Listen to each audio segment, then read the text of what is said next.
Morning everyone, welcome back to my YouTube channel. आज है 12 अक्टूबर 2024। तो आप सभी को सबसे पहले दशहरा पर्व की हार्दिक शुभकामनाएं। और आज के दिन हम करेंगे 12 अक्टूबर 2024 की महत्वपूर्ण करंट अफेयर्स नोट्स का रिवीजन, जो हमारे आने वाले एग्जाम्स के लिए काफ़ी इम्पोर्टेंट होने वाली है। इस क्लास में हम केवल करंट अफेयर्स क्वेश्चन को ही डिस्कस नहीं करते, बल्कि जितने भी इम्पोर्टेंट क्वेश्चन बन सकते हैं, जो जीके और करंट अफेयर्स दोनों के हो सकते हैं, उन सभी का रिवीजन भी इसी क्लास में हम करेंगे। तो ये क्लास आपके लिए काफ़ी इम्पोर्टेंट होने वाली है। और इस क्लास के फ्री पीडीएफ के लिए हमारे टेलीग्राम ग्रुप को ज्वाइन करें, जिसका डिस्क्रिप्शन बॉक्स में लिंक दिया हुआ है। चलिए तो शुरू करते हैं हमारी आज की क्लास। हमारा आज का फर्स्ट क्वेश्चन है, साहित्य का नोबेल अवार्ड 2024 किसको दिया गया है? तो 2024 में साहित्य का नोबेल अवार्ड दिया गया हॉन कॉन्ग को, जो एक लेखिका है साउथ कोरिया की, और ये साउथ कोरिया की पहली लेखिका बन गई है जिनको नोबेल अवार्ड प्रदान किया गया है। और इनकी एक महत्वपूर्ण रचना है द व्हाइट बुक, और इनकी एक महत्वपूर्ण पुस्तक भी है द वेजिटेरियन, जिसके लिए इनको इंटरनेशनल बुकर प्राइज भी दिया गया है। और इनको नोबेल प्राइज मानव जीवन के संघर्ष को उजागर करने के लिए दिया गया है। अब हम देख लेते हैं कुछ इंपॉर्टेंट क्वेश्चन। एशिया के पहले व्यक्ति जिनको साहित्य का नोबेल अवार्ड दिया गया था, तो ये दिया गया था डॉक्टर रविंद्रनाथ टैगोर को 1913 में गीतांजलि नामक पुस्तक के लिए। और साहित्य का पहला नोबेल अवार्ड 1901 में दिया गया था सूली प्राउड होम को दिया गया था। रणजी ट्रॉफी 2024 का विजेता कौन बना है? तो इसका विजेता बना है मुंबई। फूलदेई अंडूरी फेस्टिवल, इनका संबंध कहाँ से है? उत्तराखंड राज्य से है। मक्खन महोत्सव का संबंध भी यहीं से हो जाएगा। पानी में घुलनशील विटामिन कौन कौन से होते हैं? विटामिन बी और सी पानी में घुलनशील होते हैं, और वसा में घुलनशील विटामिन ए, डी, ई और के होते हैं। पहली बार जनगणना कब की गई थी? 1872 में मेयो के कार्यकाल में हुई थी। और 10 के आधार पर पहली जनगणना कब की गई थी? 1881 में रिपन के कार्यकाल में हुई थी। नेक्स्ट सेकंड क्वेश्चन, इब्सामार एट्थ समुद्री जो नेवी अभ्यास है, यह किन दो देशों के बीच हुआ है? तो ये 3 देशों के बीच हुआ है। और ये 3 देश कौन कौन से हैं? तो सबसे पहले इंडिया, ब्राजील और साउथ अफ्रीका। इन तीनों के बीच समुद्री अभ्यास हुआ है जिसका नाम है इब्सामार एट्थ। एट्थ क्यों? क्योंकि ये 8वें क्रम का है, और इसका आयोजन साउथ अफ्रीका में हुआ है। तो आपको बताना है कि साउथ अफ्रीका की मुद्रा का नाम क्या है? तो इस यहाँ की मुद्रा है रैंड। यहाँ के राष्ट्रपति है सिरिल रामफोसा, और इंडिया की तरफ से इसमें आईएनएस तलवार ने भाग लिया है। साउथ अफ्रीका में घास के मैदानों को क्या कहा जाता है? वेल्स। तो आपको बताना है कि ऑस्ट्रेलिया में घास के मैदानों को क्या कहा जाता है, और ऑस्ट्रेलिया की राजधानी का नाम क्या है? अफ्रीका महाद्वीप का सबसे दक्षिणतम बिंदु कौन सा है? तो इसका आंसर भी देना आपको कमेंट बॉक्स में। डोंग किस देश की मुद्रा है? तो वियतनाम की मुद्रा है, यहाँ की राजधानी है हनोई। लमित्य अभ्यास किन दो देशों के बीच होता है? इंडिया और सेशल्स, और इन्हीं के बीच कटलेस अभ्यास भी होता है। अयुत्या अभ्यास इंडिया और थाईलैंड के बीच होता है, और मैत्री अभ्यास भी इंडिया और थाईलैंड के बीच होता है। एक्वेरिन अभ्यास इंडिया और मालदीव के बीच, और एकथा अभ्यास ये भी इंडिया और मालदीव के बीच होता है। देश की पहली एलएनजी बस का शुभारंभ कहाँ पर किया गया? मुंबई में किया गया। कांग्रेस के पहले भारतीय महिला अध्यक्ष कौन बनी है? तो ये बने सरोजनी नायडू। सरोजनी नायडू, इनके द्वारा 1925 में कांग्रेस के कानपुर अधिवेशन की अध्यक्षता की गई थी। और कांग्रेस की पहली महिला अध्यक्ष कौन बनी थी? तो ये बनी थी एनी बेसेंट, जो 1917 में कोलकाता अधिवेशन की अध्यक्षता की थी। और सरोजनी नायडू के जन्म दिवस पर यानी कि 13 फरवरी को राष्ट्रीय महिला दिवस मनाया जाता है। और सरोजनी नायडू ही स्वतंत्र भारत की पहली महिला राज्यपाल बनी थी। राज्यपाल का मतलब है किसी राज्य में राज्यपाल के पद पर नियुक्त होने वाली पहली महिला बनी थी सरोजनी नायडू। और इन्हीं की एक महत्वपूर्ण पुस्तक है जिसका नाम है द गोल्डन थ्रेश होल्ड। और ये महात्मा गांधी की जो दांडी मार्च थे, जिसमें 78 अनुयायी थे, उनमें भी शामिल होने वाली ये एक महिला थी। राउरकेला स्टील प्लांट कहाँ पर स्थित है? तो ये उड़ीसा राज्य में स्थित है, और यह जर्मनी के सहयोग से बनाया गया है। नेक्स्ट है फालाम, एक रामायण का प्रदर्शन अभी हाल ही में हो रहा है, जो हमारे भारत के प्रधानमंत्री मोदी के द्वारा उसका प्रदर्शन देखा गया है। तो ये कहाँ पर हो रही है? तो ये है लाओस की रामायण। तो लाओस की रामायण का नाम क्या है? फा लाक फा लाम। और फा लाक का मतलब है लक्ष्मण और फा लाम का मतलब है राम। तो यहाँ की रामायण है लाओस की रामायण। अभी हाल ही में आसियान का 44वां ईस्ट एशिया समिट कहाँ पर हो रहा है? वियंतियने में हो रहा है, जो लाओस की राजधानी है। 2023 में सरस्वती सम्मान किसको दिया गया? कवि प्रभा वर्मा को मलयालम भाषा के लिए दिया गया। और वर्तमान में क्लासिकल लैंग्वेज की संख्या कितनी है? तो वर्तमान में है 11 क्लासिकल लैंग्वेज।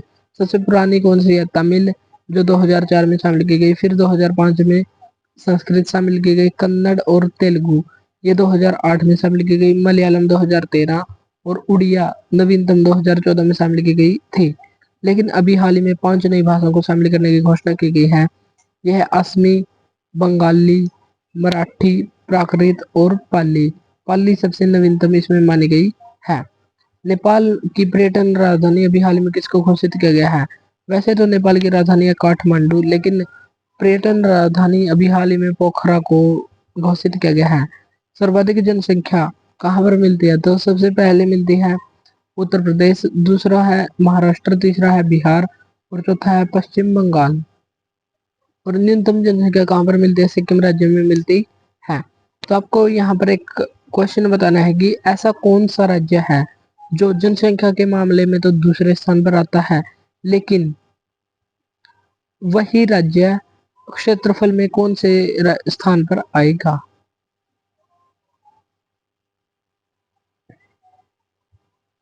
विटामिन डी की कमी से कौन सा रोग हो जाता है? विटामिन डी की कमी से हो जाता है रिकेटस रोग, और ये हार्मोन की तरह कार्य करता है। और विटामिन डी को कैल्सीफेरोल कहा जाता है। बच्चों में रिकेटस या सूखा रोग हो जाता है और बड़ों में ओस्टियोमलेसिया या हड्डियां कमजोर होना रोग हो जाता है। नेक्स्ट है fourth question. Asian table tennis championship 2024 का आयोजन कहाँ पर किया गया?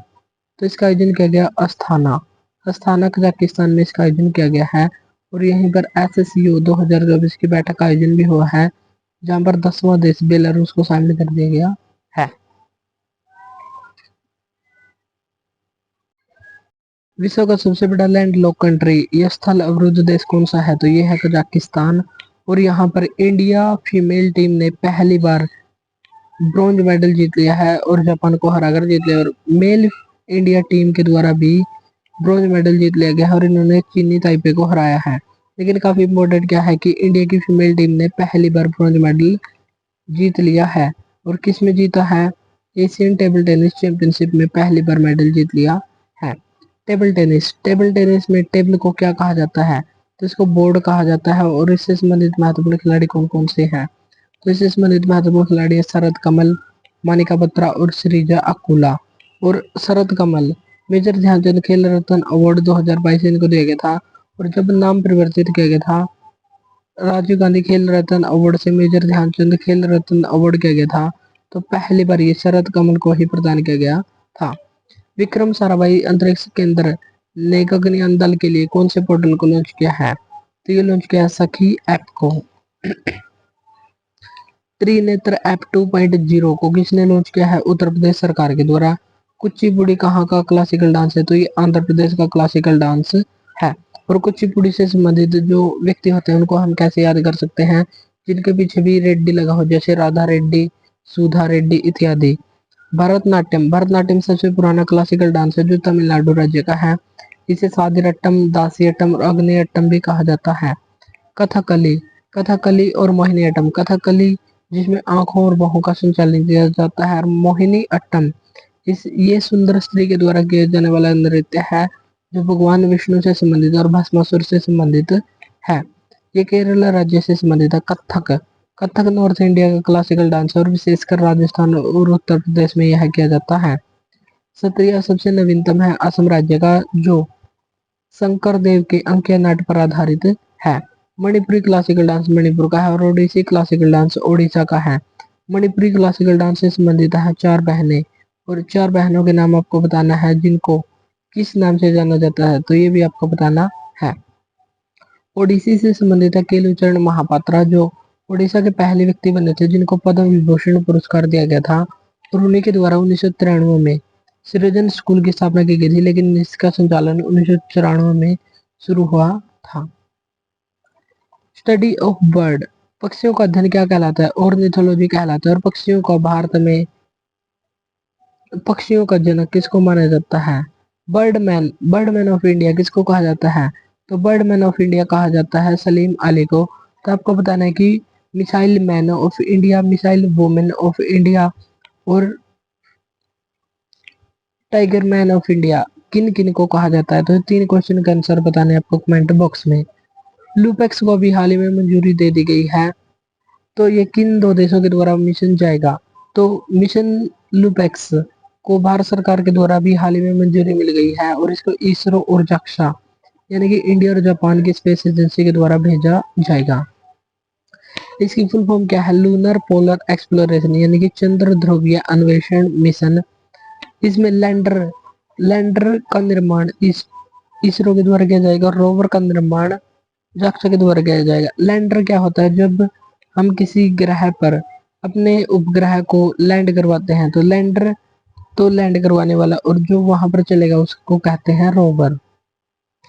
चंद्रयान फर्स्ट को किसके द्वारा लॉन्च किया गया था? तो इसका आंसर देना आपको कमेंट बॉक्स में। और चंद्रयान थर्ड जिसको 14 जुलाई 2023 को लॉन्च किया गया था LVM थर्ड M4 या बाहुबली रॉकेट से। और इस चंद्रमा के साउथ पोल पर पहुंचने वाला, लैंड करने वाला पहला देश बन गया है भारत। और ये 23 अगस्त 2023 को लैंड किया था। इसलिए 23 अगस्त को यादगार बनाने के लिए राष्ट्रीय अंतरिक्ष दिवस बनाने की घोषणा की गई। और इसके लैंडर का नाम था रोवर, और विक्रम इसका लैंडर था विक्रम, और रोवर का नाम था प्रज्ञान। एविएशन वीक लोरेट्स अवार्ड अभी हाल में किसको दिया गया है? इसरो को दिया गया है। और इसरो की स्थापना हुई थी 15 अगस्त 1969 को। और इसके वर्तमान अध्यक्ष हैं एस सोमनाथ, और इसके पहले अध्यक्ष थे विक्रम साराभाई। और जहां से इस इसरो के उपग्रहों को लॉन्च किया जाता है उसका नाम है सतीश धवन अंतरिक्ष केंद्र। ट्राइलेटरल 2024 त्रिपक्षीय अभ्यास का आयोजन किन 3 देशों के बीच हुआ है? इंडिया, मोजाम्बिक और थाईलैंड के बीच। अंटार्कटिका की सबसे ऊंची चोटी कौन सी है? तो यह माउंट विल्सन मैसिफ। और यहाँ का एकमात्र सक्रिय ज्वालामुखी कौन सा है? Mount Erebus. इसे स्वर्ण उद्गार वाला ज्वालामुखी कहते हैं। अंगूर की खेती को क्या कहते हैं? विटिकल्चर। और केंचुआ की खेती इसको कहते हैं vermi culture. Legend Ratan Tata का अभी हाल ही में निधन हो गया है, तो उनसे संबंधित महत्वपूर्ण बातें क्या है? तो इनका जन्म हुआ था 1937 में, और इनका निधन 9 अक्टूबर 2024 को हो गया है 86 वर्ष की आयु में। और इनका निधन ब्रीच कैंडी हॉस्पिटल में हुआ है।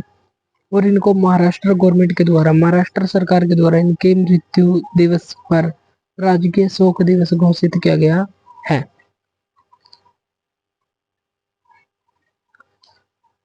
1991 में ये टाटा सन्स के चेयरमैन बने थे, और 2012 में ये रिटायर हो गए थे। और इनको मानद अध्यक्ष नियुक्त कर दिया गया था। और 2008 में इन्होंने जगुआर और लैंड रोवर का अधिग्रहण कर लिया था। और 2008 में पद्म विभूषण अवार्ड भी इनको प्रदान किया गया था।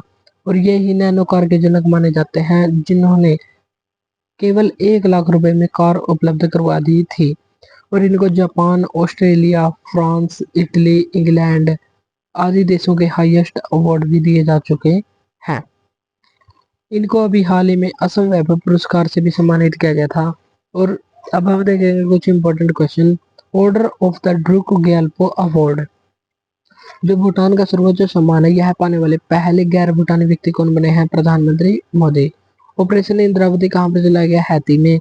ऑपरेशन सद्भाव ये चलाया गया टाइफून यागी प्रभावित क्षेत्र में। लोक लेखा समिति में कितने सदस्य होते हैं? तो इसमें 22 सदस्य होते हैं, 15 लोकसभा के और 7 राज्यसभा के। और इस समिति की स्थापना 1921 में हुई थी, और 1919 के मॉन्टेग्यू चेम्सफोर्ड अधिनियम के तहत हुई थी। और इसके वर्तमान अध्यक्ष हैं KC वेणुगोपाल। पहला ज्ञानपीठ अवार्ड किसको दिया गया था? जी शंकर कुरूप को, मलयालम भाषा के लिए। और ये 23 भाषाओं में प्रदान किया जाता है। 22 भाषाएं जो संविधान में है, और एक है इंग्लिश भाषा। और इसमें 11 लाख रुपए इनामी राशि प्रदान की जाती है। और अभी हाल ही में 58वां ज्ञानपीठ अवार्ड दिया गया है गुरु रामभद्राचार्य और गुलजार को। गुरु रामभद्राचार्य को संस्कृत भाषा के लिए, और गुलजार को उर्दू भाषा के लिए यह अवार्ड दिया गया है। विश्व मानसिक स्वास्थ्य दिवस कब मनाया जाता है? 10 अक्टूबर को। और इसकी थीम क्या है? कार्यस्थल पर मानसिक स्वास्थ्य इसकी थीम है। और पहली बार इसको 1992 में सेलिब्रेट किया गया था। और इसी से संबंधित सीरो केयर प्रोग्राम बीडब्ल्यूएचओ के द्वारा शुरू किया गया है। 10 अक्टूबर को और अन्य कौन कौन से दिवस मनाए जाते हैं? 10 अक्टूबर को विश्व दृष्टि या वर्ल्ड विजन डे और राष्ट्रीय डाक दिवस भी इसी दिन मनाया जाता है। भारत में आधुनिक डाक प्रणाली की शुरुआत कब की गई थी? 1854 में हुई थी, डलहौजी के समय। और बंगाल विभाजन कर्जन के समय हुआ था 1905 में। साइमन हैरिस सबसे युवा प्रधानमंत्री किस देश के बने हैं? तो ये बने आयरलैंड के प्रधानमंत्री। और किसके स्थान पर बने हैं? लियो वराडकर के स्थान पर बने हैं। पेरिस ओलंपिक 2024 में भारतीय दल के सेफ डी मिशन किसको नियुक्त किया गया है? गगन नारंग को नियुक्त किया गया है। सबसे छोटा कोशिकांग या पैलेट कण किसको कहा जाता है? तो ये राइबोसोम को कहा जाता है। और राइबोसोम को ही प्रोटीन निर्माण फैक्ट्री कहा जाता है। जारवा, सेंटलीज, शैम्पेन आदि ट्राइब कहाँ पर मिलती हैं? तो ये अंडमान निकोबार में मिलती है। और अंडमान निकोबार की राजधानी का नाम है पोर्ट ब्लेयर, जिसका अभी हाल ही में नाम चेंज किया गया है और इसका नाम कर दिया गया विजयपुरम। और अहमदनगर अहमदनगर जो महाराष्ट्र राज्य में स्थित है, इसका भी नाम बदलकर अहिल्याबाई नगर कर दिया गया है। तो ये भी हमको यहाँ पर ध्यान रखना है। सेना कमांडर का दूसरा सम्मेलन का आयोजन अभी हाल ही में कहाँ पर किया गया है? तो सेना कमांडर के दूसरे सम्मेलन का आयोजन 2 चरणों में होगा। और ये 2 चरण अक्टूबर माह में आयोजित होंगे। और इसके पहले चरण का आयोजन गंगटोक सिक्किम में हो रहा है। और अक्टूबर के लास्ट में इसके दूसरे चरण का आयोजन नई दिल्ली में होगा। और इसका उद्देश्य युद्ध क्षमता का विकास करना और समन्वय को बेहतर करना है। सिक्किम राज्य को भारतीय संघ में कब मिलाया गया था?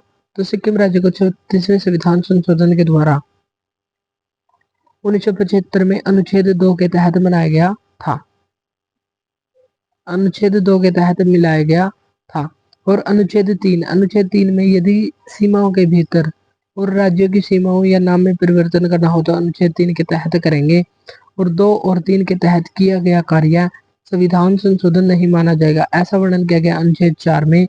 और संविधान का भाग 1 अनुच्छेद 1 में कहा गया कि India that is Bharat shall be a union of state, यानी कि भारत अर्थात इंडिया राज्यों का एक संघ होगा।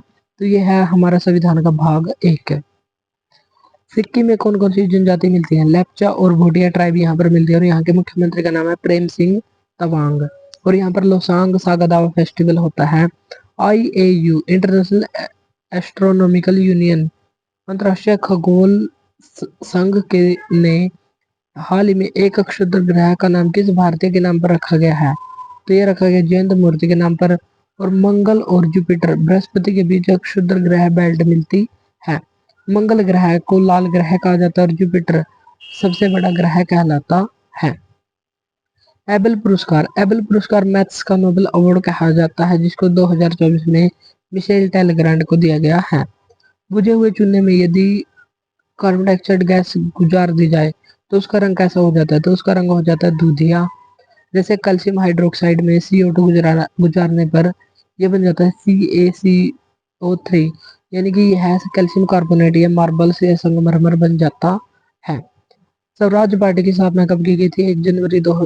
1 जनवरी 1923 को 1 जनवरी 1923 को की गई थी CR दास और मोतीलाल नेहरू के द्वारा। नेक्स्ट है 9वां क्वेश्चन। हाल ही में भारतीय कौशल संस्थान या Indian institute of skill IIS की स्थापना कहाँ पर की गई है? तो इसका शुभारंभ प्रधानमंत्री मोदी के द्वारा मुंबई में किया गया है। और इसका निर्माण पब्लिक प्राइवेट पार्टनरशिप यानी कि सार्वजनिक निजी भागीदारी के आधार पर किया गया है, यानी कि PPP के आधार पर इसका आयोजन किया गया है। और इसमें पब्लिक के तौर पर कौन शामिल होंगे? कौशल विकास मंत्रालय। और प्राइवेट में टाटा कंपनी इसमें शामिल होगी। इसका उद्देश्य क्या है? इसका उद्देश्य है स्किल डेवलपमेंट या कौशल विकास करना। डोल जात्रा फेस्टिवल कहाँ पर मनाया जाता है? पश्चिम बंगाल में। और चीन में स्थित एक विश्व बिलियर्ड्स संग्रहालय में बिलियर्ड्स हॉल ऑफ फेम में शामिल होने वाले कौन बने हैं? तो ये बने पंकज आडवाणी। कैबिनेट मिशन भारत कब आया था? कैबिनेट मिशन भारत आया था 24 मार्च 1946 को। और इसमें 3 सदस्य थे। और 3 सदस्य कौन-कौन से थे? पैट्रिक लॉरेंस, अलेक्जेंडर और स्टैफर्ड क्रिप्स। और पैट्रिक लॉरेंस इसके अध्यक्ष बने थे। विटामिन बी ट्वेल्व में कोबाल्ट धातु मिलती है और इसका वैज्ञानिक नाम है साइनोकोबालिन। पहला परमाणु ऊर्जा शिखर सम्मेलन का आयोजन कहाँ पर किया गया था? ब्रुसेल्स से बेल्जियम में किया गया था। नेक्स्ट है 10th क्वेश्चन, अन्न दर्पण पोर्टल अभी हाल ही में किसके द्वारा लॉन्च किया गया? भारतीय खाद्य निगम के द्वारा लॉन्च किया गया है। और भारतीय खाद्य निगम की स्थापना 1964 के अधिनियम के द्वारा 1965 में हुई थी और दिल्ली में इसका हेडक्वार्टर स्थित है। अन्न दर्पण पोर्टल का मुख्य उद्देश्य क्या है? खाद्यान्न आपूर्ति श्रृंखला को बेहतर करना। और यह किसके अधीन आता है? तो भारतीय खाद्य निगम उपभोक्ता मामला मंत्रालय के अधीन आता है और इसके मंत्री वर्तमान है Prahlad Joshi. C vigil app को अभी हाल ही में किसके द्वारा लॉन्च किया गया है? Election commission of India. इसकी स्थापना हुई थी 25 जनवरी 1950 को। इसलिए 25 जनवरी को प्रत्येक वर्ष राष्ट्रीय मतदाता दिवस मनाया जाता है। और पहली बार इलेक्शन कमीशन एक सदस्यीय से बहुसदस्यीय कब हुआ था? तो इसका आंसर बताना आपको कमेंट बॉक्स में। और वर्तमान में इसके मुख्य निर्वाचन आयुक्त कौन है? राजीव कुमार। और अन्य दो के नाम आपको बताने कमेंट बॉक्स में। और पहले मुख्य निर्वाचन आयुक्त कौन थे और पहले महिला मुख्य निर्वाचन आयुक्त कौन थी? ये 3 क्वेश्चन आपको यहाँ से बताने हैं। गदर पार्टी की स्थापना कब की गई थी? 1913 में सैन फ्रांसिस्को अमेरिका में की गई थी लाला हरदयाल और सोहन सिंह भांकना के द्वारा। खाद्य प्रसंस्करण मंत्री कौन है? चिराग पासवान है। ज्योति तीव्रता का मात्रक क्या है? कैंडेला है। दुनिया का पहला ओम आकार का मंदिर का उद्घाटन कहाँ पर किया गया है? राजस्थान के पाली में किया गया है। तो ये थी हमारी आज की क्लास जिसमें हमने महत्वपूर्ण क्वेश्चनों को देखा। अगर क्लास अच्छी लगी हो तो इसको लाइक और शेयर जरूर करें। आज के लिए इतना ही और इस क्लास के पीडीएफ के लिए हमारे टेलीग्राम ग्रुप को ज्वाइन करें। आज के लिए इतना ही, मिलते हैं नेक्स्ट वीडियो में। Thank you.